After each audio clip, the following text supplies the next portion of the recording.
Dans son nouveau livre explosif, Fin de règne, Omid Scobie peint un portrait très sombre de la monarchie britannique actuelle.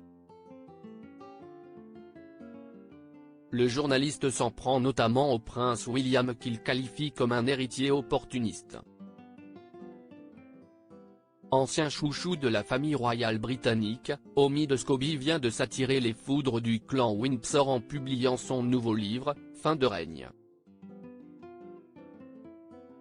Après avoir dévoilé un premier ouvrage sur le couple Sussex en 2020, Meghan et Harry, libre, le rédacteur en chef d'Harper's Bazaar fait désormais de nombreuses révélations sur l'institution royale dans son ensemble. Considéré par certains comme le biographe ou porte-parole du prince Harry et de Meghan Markle, ce qu'il continue de nier fermement, il décrit la monarchie britannique comme une institution vieillissante, longtemps en proie à des idées désuètes sur la race, la classe sociale et l'argent, et ceux qui la soutiennent sont désormais exposés et en désaccord avec un monde qui se modernise rapidement. Le journaliste parle de Charles III le qualifiant de roi impopulaire et explique qu'il aurait adressé un avertissement sévère à tous les membres de la famille royale au sujet du prince Harry, après la publication du suppléant, Mémoires du duc de Sussex. Les tensions qui entourent le père et son fils ont de nombreuses conséquences. D'après Omid Scobie, le prince Harry aurait failli manquer l'appel de son père, lui annonçant que la reine Elisabeth II était décédée à Balmoral. Un prince artificiel. En plus de nombreuses révélations entre Charles III et le prince Harry, le contenu de ce livre se compose d'anecdotes croustillantes sur Kate Middleton et son époux, le prince William. Alors que le journaliste décrit une princesse de Galles moqueuse, frémissant et gloussant lorsque le nom de Meghan Markle est évoqué, le prince William est peint comme un prince obsédé par son statut.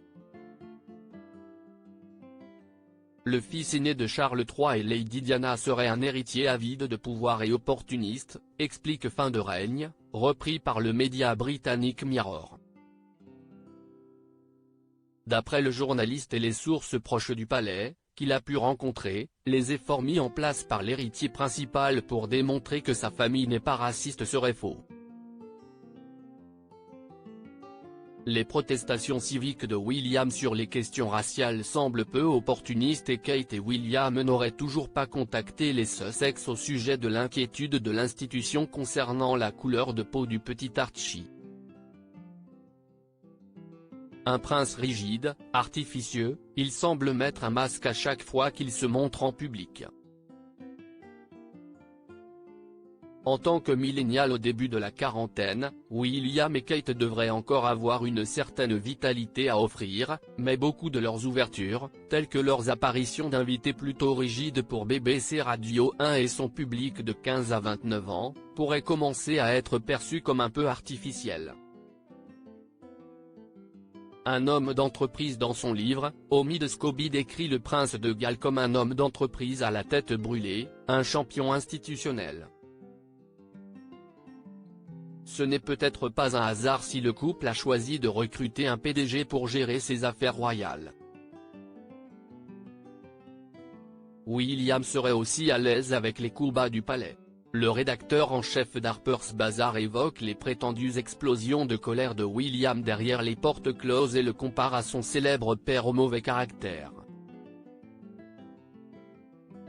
Il peut avoir un caractère fougueux ou encore difficile à gérer. D'après le journaliste, arriver à maîtriser cette instabilité émotionnelle pourrait être l'un de ses plus grands défis.